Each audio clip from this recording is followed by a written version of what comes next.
और अब देखिए एक जासूस की कुंडली और उसकी पूरी ABCD। कुछ दिनों पहले हिसार की रहने वाली एक आम से दिखने वाली लड़की ज्योति मल्होत्रा को जब पुलिस ने पाकिस्तानी जासूस बताते हुए गिरफ्तार किया तो देश भर में लोगों के मन में सवाल उठे। क्या वाकई जिस चुलबुली सी लड़की को वो हंसते खेलते वादियों में घूमते अलग अलग जगहों का जायका शेयर करते हुए उसके YouTube ब्लॉग्स को खूब पसंद करते थे, क्या वो जासूस हो सकती है? एक बार यकीन करना मुश्किल था, लेकिन आज ज्योति मल्होत्रा का वो कबूलनामा जिसने इस पाकिस्तानी जासूस की हर हकीकत बयां कर दी। ज्योति मल्होत्रा कैसे पाकिस्तान में ISI के संपर्क में आई, ज्योति के ट्रैवल का खर्चा कौन उठाता था, देश विरोधी सूचनाएं देने का जरिया क्या था, हर एक सवाल का जवाब आज जासूस ज्योति की कुंडली बताएगी। देखिए। बस एक कदम की दूरी और हम पाकिस्तान में होंगे। Welcome to Pakistan.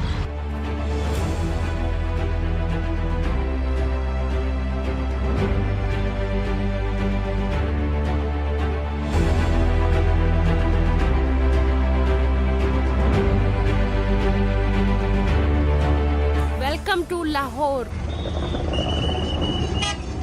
9,750 रुपए की टिकट है। दुनिया के लिए ट्रैवल ब्लॉगर और यूट्यूबर, लेकिन भारत की खुफिया एजेंसी और पुलिस के लिए फिलहाल एक ऐसी जासूस जिस पर पाकिस्तान के लिए जासूसी करने का शक है, देश से गद्दारी का आरोप है। इधर पाकिस्तान उधर हिंदुस्तान, कुछ भी तो दूरी नहीं है। हिसार की अदालत ने ज्योति मल्होत्रा के रिमांड को 4 दिन के लिए और बढ़ा दिया। जांच एजेंसियों ने कोर्ट से अपील की थी कि जासूसी कांड से जुड़े कुछ अहम और बारीक मुद्दों की जांच अभी बाकी है, जिसके लिए आरोपी की हिरासत जरूरी है।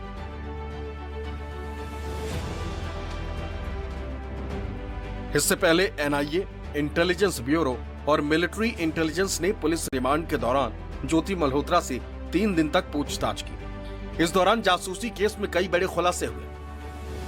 ज्योति मल्होत्रा ने सुरक्षा एजेंसियों को जो पूछताछ में खुलासा किया है, जो बताया है, उससे ये साफ हो गया है कि वो पाकिस्तान के इशारों पर काम कर रही थी। ज्योति पाकिस्तान हाई कमीशन के अफसर दानिश से लगातार संपर्क में थी, यानी उसके इस कबूलनामे से ये तस्वीर भी साफ हो गई है। दूसरी तरफ न्यूज़ 24 के सूत्रों से जो उसका सामने कबूलनामा आया है, उससे भी तमाम सवालों के जवाब मिले हैं, जो लगातार पाकिस्तानी वीडियो में उस पर सवाल उठ रहे थे।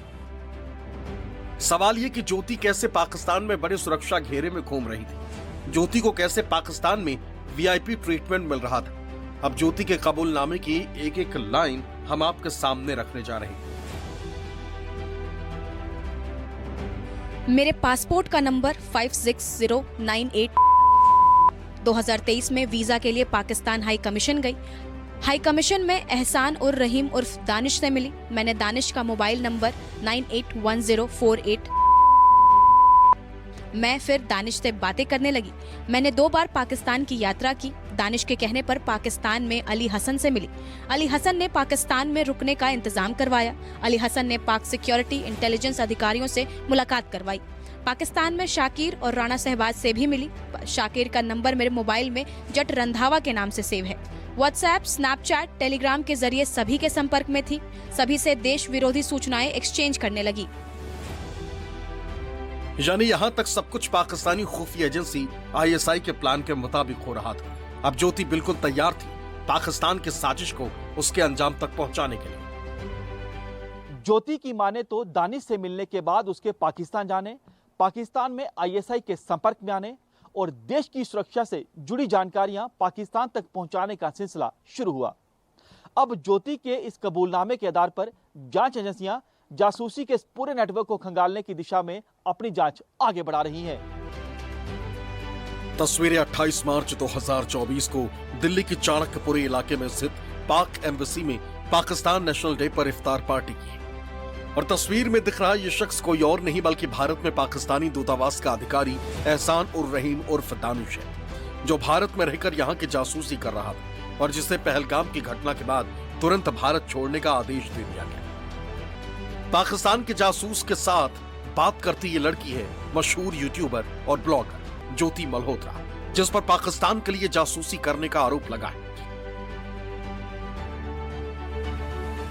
भारतीय खुफिया एजेंसियों से इनपुट मिलने के बाद ज्योति मल्होत्रा को गिरफ्तार किया गया। ज्योति मल्होत्रा पर पाकिस्तान की खुफिया एजेंसी ISI और पाकिस्तान एम्बेसी के कर्मचारी दानिश के इशारे पर भारत के खिलाफ जासूसी करने के आरोप लगाए गए। तस्वीरों में भी साफ देखा जा सकता है कि पाकिस्तानी जासूस दानिश और ज्योति मल्होत्रा के बीच कितने अच्छे रिश्ते हैं। पाकिस्तानी दूतावास के कार्यक्रम में ज्योति बतौर मेहमान पहुंची थी, जहां दानिश ने ज्योति को अपने परिवार से भी मिलवाया। दानिश जी की बेगम अस्सलाम वालेकुम, कैसे हो आप? सब अच्छे से हैं? ये वही ज्योति मल्होत्रा है जिसने पहलगाम आतंकी हमले के बाद अपने ही देश की सरकार और आवाम को बड़ी बड़ी नसीहत दी थी, जिसका वीडियो सोशल मीडिया पर वायरल हुआ।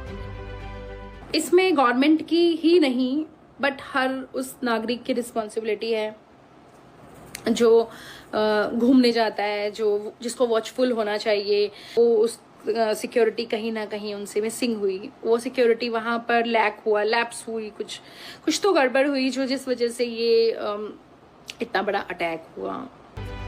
अब ज्योति जासूस पर जैसे जैसे खुलासे हो रहे हैं, वैसे वैसे पाकिस्तान की साजिश बेनकाब होती जा रही है। ज्योति तो बस एक मोहरा। खुफिया एजेंसियों को तो शक है कि ज्योति के पीछे ISI का बड़ा गेम था, ऐसा गेम जिसका मोहरा बन रही थी ज्योति, वो भी जानबूझकर। जासूसी की भाषा और शब्दों में कहें तो ज्योति को एक एसेट के तौर पर डेवलप करना चाहती थी ISI, ताकि आगे बड़े मकसद हासिल किए जा सके। जो ISI के मकसद ज्योति के जरिए हासिल करने थे, उनमें भारत के खुफिया एजेंटों की पहचान करना भी था। इसके अलावा भारत के खिलाफ जानकारी जुटाना था। इस बात की तस्दीक ज्योति और ISI के अधिकारी अली हसन के बीच हुई व्हाट्सएप चैट से होती है। अली हसन ने ज्योति से कोडवर्ड में पूछा है कि जब वो अटारी बॉर्डर गई थी तो वहां उसे कोई अंडरकवर एजेंट तो नहीं मिला। हसन पूछता है कि जब आप गए थे अटारी, वहां प्रोटोकॉल किस किस को मिला था? ज्योति जवाब देती है, किसको मिला? मुझे तो नहीं मिला। अली हसन फिर पूछता है, इट मीन्स कोई अंडरकवर पर्सन हो, जैसे यार पता चल जाता है प्रोटोकॉल देखकर। फिर ज्योति ने लिखा, नहीं इतने पागल थोड़ी ना थे वो। भारत पाकिस्तान के बीच जब टकराव चरम पर था, तब भी ज्योति भारत के खिलाफ काम कर रहे पाकिस्तानी अफसरों के साथ लगातार संपर्क में थी। पाकिस्तानी जासूस ज्योति मल्होत्रा की पाकिस्तानी खुफिया एजेंसी ISI के अधिकारी अली हसन से एक और व्हाट्सएप चैट सामने आई। इस चैट में अली हसन ज्योति से कहता है, जोया मेरे दिल से दुआ निकलती है हमेशा कि आप खुश रहो, आप हमेशा हंसते खेलते रहो, जीवन में कभी कोई गम नहीं आए। इसके बाद इस पर ज्योति ने अली हसन को एक हंसी वाली इमोजी भेजी और उसे कहा, मेरी शादी पाकिस्तान में करवा दो। पुलिस को ज्योति के चैट के साथ जिस तरह की अली हसन के साथ जानकारी मिली है, उससे एक बात साफ है कि दोनों के बीच में जबरदस्त बाउंडिंग थी। दोनों एक दूसरे से खुलकर बात किया करते थे। यही नहीं, पाकिस्तान खुफिया एजेंसी के अधिकारी अली हसन के साथ ज्योति का काफी पुराना ताल्लुक भी नजर आया। अब तक पुलिस सूत्रों की माने तो जांच में यह बात भी सामने आई है कि ज्योति के 4 बैंक अकाउंट भी हैं जिन्हें अब खंगाला जा रहा है।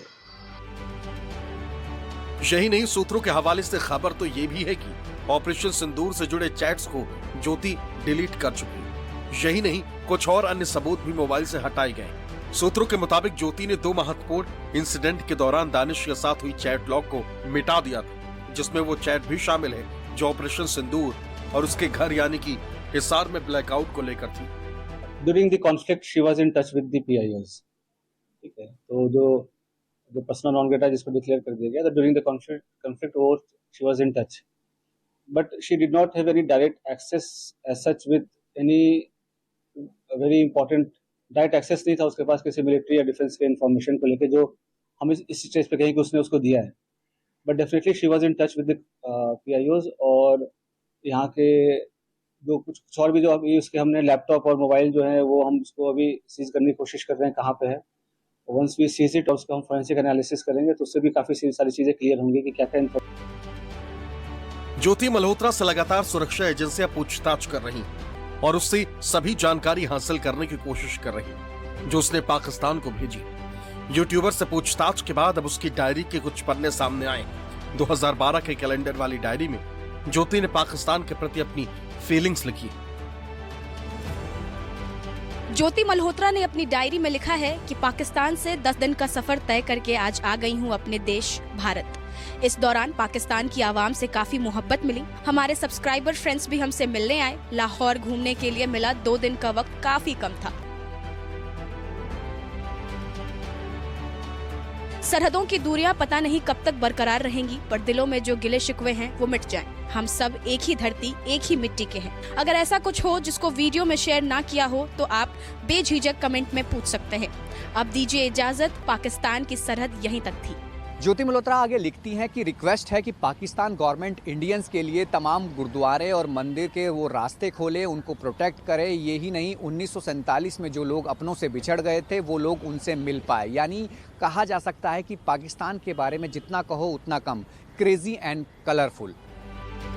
अब ज्योति के तमाम गैजेट्स और चैट्स के जरिए ये पता लगाने की कोशिश की जा रही है कि उसने कितनी जानकारी पाकिस्तान तक पहुंचाई। सूत्रों के अनुसार कॉल डिटेल में एक अंतर्राष्ट्रीय नंबर और दिल्ली स्थित पाकिस्तानी उच्चायोग के संपर्क के नंबर मिले। क्लाउड स्टोरेज में मिले वीडियो में बीएसएफ मूवमेंट रडार लोकेशन और हाई सिक्योरिटी एरिया कैद तथ्य और सबूत इस बात की तरफ इशारा करते हैं कि अनजाने में या जानबूझकर ज्योति पाक की खुफिया एजेंसी के संपर्क में आई तो थी। दिल्ली से विमल कौशिक के साथ ब्यूरो रिपोर्ट, न्यूज़ 24। ऑपरेशन सिंदूर के बाद से अब तक देश को दगा देने वाले 13 गद्दारों को जांच एजेंसियों ने गिरफ्तार किया है। वाराणसी से एक जासूस की गिरफ्तारी के बाद अब नई गिरफ्तारी दिल्ली से सामने आई है। जासूसी के ये तार पंजाब से लेकर हरियाणा, यूपी और दिल्ली तक जुड़े हैं। महज चंद रुपयों के लिए ये गद्दार कैसे देश का सौदा कर रहे थे, देखिए। ज्योति जासूस से शुरू साजिश के तार बढ़ते जा रहे हैं। पाकिस्तान पर हमले के बाद से एक्शन तेज हुआ तो पाकिस्तानी साजिश हरियाणा के हिसार से निकलकर पंजाब, यूपी, दिल्ली तक पहुंच गई। अब तक 13 पाकिस्तानी जासूसों का पर्दाफाश हुआ। सबसे ज्यादा पंजाब से 7 गिरफ्तारी हुई तो हरियाणा से 5 जासूसों को दबोचा गया, जिनमें यूट्यूबर ज्योति मल्होत्रा भी शामिल है। ये मकान है हारून का, जहाँ पर हारून जो है अपने परिवार के साथ रहता है, लेकिन परिवार के लोगों ने एक बेहद चौंकाने वाली बात कही कि हारून की 2 शादियां हुई हैं। एक वो पत्नी और उसके 3 बच्चे यहाँ पर हैं, और जबकि एक पत्नी उसकी पाकिस्तान में है, और इस सिलसिले में उसके रिश्तेदार भी वहाँ पाकिस्तान में रहते हैं, जहाँ पर हारून अक्सर आता जाता था। और एम्बेसी के जो मुजम्मिल का नाम इस मामले में सामने आया, मुजम्मिल को 24 घंटे के अंदर देश छोड़ने का आदेश पहले ही दे दिया गया था। और इस मामले में क्योंकि लगातार चाहे यूपी पुलिस हो, चाहे हरियाणा पुलिस हो, चाहे पंजाब पुलिस हो, लगातार धरपकड़ कर रही है। और एक बेहद संगीन आरोप इस तरह के लगाए जा रहे हैं कि हारून जो है वो लगातार संवेदनशील सूचनाएं जो है वो पाकिस्तानी एम्बेसी के जो कर्मचारी है मुजम्मिल, उसके साथ शेयर करता था। और परिवार के लोगों ने माना कि वो वीज़ा लेने पाकिस्तानी एम्बेसी गया था, और वीज़ा ही दिलाने की बात जो सामने आ रही है कि वीज़ा दिलाने के नाम पर मुजम्मिल ने उसे अपने जाल में फंसाया, और उसके बाद उससे कई महत्वपूर्ण सूचनाएं ली। बहरहाल जो हारून है उससे लगातार यूपी एटीएस पूछताछ कर रही है, और इस मामले में कुछ और खुलासे हो सकते हैं। कमिश्नर हरविंदर ढिल्लन के साथ विमल कौशिक, न्यूज़ 24, दिल्ली। ताजा मामला दिल्ली का है, जहां से यूपी एटीएस ने मोहम्मद हारून को दबोचा। यूपी एटीएस ने पाकिस्तानी दूतावास में काम करने वाले मुजम्मिल हुसैन से कनेक्शन के बाद मोहम्मद हारून को पकड़ा। कबाड़ी का काम करने वाला हारून की गिरफ्तारी दिल्ली के सीलमपुर इलाके से हुई। हारून ने 2 शादियां की। उसकी एक बीवी पाकिस्तान में है। हारून की बुआ भी पाकिस्तान में रहती। दूसरी शादी पाकिस्तान में बुआ के बेटे से की। घर वालों के मुताबिक इस दूसरी शादी के बारे में करीब 2 साल पहले पता चला। हारून के घर वाले भी मान रहे हैं कि हारून अक्सर पाकिस्तान जाता रहा। जासूसी किसने करेंगे, हमारे बिल्डिंगें खड़ी हो जाती हैं जब तक जासूसी करते हैं। चल हटा। आपने मुजम्मिल के बारे में कभी सुना था? नहीं, मैंने तो सुना ही नहीं। मैंने तो कोई दिक्कत नहीं है, कोई वो नहीं है, वो एम्बेसी वाला है। खाली पासपोर्ट, खाली वीजे के चक्कर जाते हैं वहाँ पर, वीजा लेके घर अपना यहाँ आ जाते हैं। कोई सी दिक्कत नहीं है, इतनी वो बड़ी वो नहीं है उनसे। हाँ, वो जागरूक के हुए इनका जो मोदी सरकार है, ये सारा इनका खेल है सारा। ये जो ये तासुबपना आ गया है ना, हम मुसलमानों को परेशान करने के। ज्योति भी तो गिरफ्तार हुई जी भाई, ज्योति भी तो गिरफ्तार हुई है। ज्योति गिरफ्तार हुई है। हाँ, वो तो उसके, फिर उसके प्रूफ मिले गए हैं। इसके कौन से प्रूफ में प्रूफ दिखा दीजिए। आपको पता चल गया कि प्रूफ नहीं है? नहीं है। उसके प्रूफ देखा आपने? ज्योति के प्रूफ देख लिया? हाँ, उसने दिखा, फोटो दिखा, उसकी वीडियो दिखाई, सबको दिखाई उसके साथ साथ। और दूसरी बात ये है कि जो आप कह रहे हैं न्यूज चल रही है आजकल, क्या नाम है, इन्होंने वीजा दिलवाए कोई एक बंदे दिलवा दो, वीजा दिलवाया तुम यहाँ से वहाँ तक कभी किसी ने हारून को वीजा दिलवाया? पुलिस कह रही है, पुलिस कह रही है ना। तो पुलिस के कहने से, पुलिस जो मर्जी कह देगी, आप यहाँ थाने पहुंच जाओ, बिना पैसे दिए को तुम आन सकते हैं वहाँ से थाने से। कोई ना कोई थाने में इसका रिकॉर्ड हो तो बता दो। पुलिस वालों को तो झूठ बुलाना ही है। पाकिस्तान हारून आखिरी बार 5 अप्रैल को पाकिस्तान गया था। 20 दिन रहकर वो 25 अप्रैल को लौटा। सवाल है कि पाकिस्तानी उच्चायोग के कर्मचारी से उसके लिंक कैसे थे? क्या उससे जासूसी का काम करवाया जा रहा था? क्या हारून का लिंक पाकिस्तानी उच्चायोग में काम कर रहे दानिश से भी जुड़ा? दानिश ने ज्योति के साथ 4 राज्यों तक जासूसी का जाल फैलाया। दानिश ने बनारस की भी रेकी करवाई थी। बनारस से तफेल की गिरफ्तारी हुई। तफेल नफीसा नामक महिला के हनी ट्रैप में फंसकर जानकारी भेज रहा था। तफेल 600 पाकिस्तानी लोगों के साथ व्हाट्सएप ग्रुप के जरिए संपर्क में था। तहरीक लब्बैक की सामग्री लोगों को शेयर करता था। जासूसी की लिस्ट की शुरुआत 3 मई से हुई, जब पंजाब से पहली गिरफ्तारी हुई। इन सब के बीच हैरानी की बात यह कि देश के अलग अलग हिस्सों से कुल 13 संदिग्ध जासूसों की गिरफ्तारी हुई, जिन पर पाकिस्तानी एजेंट्स के लिए काम करने का आरोप है। इस लिस्ट में ज्योति और हारून के अलावा संदिग्ध नंबर 1 गजाला उर्फ गजाला खातून। गजाला की गिरफ्तारी 11 मई को हुई। जासूसी नेटवर्क को पैसा पहुंचाने का आरोप। पाक दूतावास में कर्मी दानिश का नाम पता चला। संदिग्ध जासूस नंबर 2 अरमान पाकिस्तानी एजेंट्स के संपर्क में था। एजेंट्स के साथ सूचना साझा की। संदिग्ध जासूस नंबर 3 नौमान इलाही हरियाणा के पानीपत से गिरफ्तारी हुई। पाक में रिश्तेदार, कई बार पाक गया। पाकिस्तानी अधिकारियों ने मदद की। संदिग्ध जासूस number 4 Devinder Singh Dhillon honey trap के जरिए पाकिस्तान के ट्रैप में फंसा। करतारपुर गया, वहीं आईएसआई के संपर्क में आया। युवाओं को नेटवर्क में जोड़ने का टास्क मिला। संदिग्ध जासूस नंबर 5 यामीन मोहम्मद मलेरकोटला से 11 मई को गिरफ्तारी हुई। पाकिस्तानी एजेंट के संपर्क में था यामीन। संदिग्ध जासूस नंबर 6 सुखप्रीत सिंह पंजाब के गुरदासपुर से गिरफ्तारी हुई। संदिग्ध जासूस नंबर 7 करणबीर सिंह पंजाब के गुरदासपुर से ही गिरफ्तारी। आईएसआई एजेंट्स के संपर्क में था। 3 मोबाइल फोन, कारतूस भी मिले।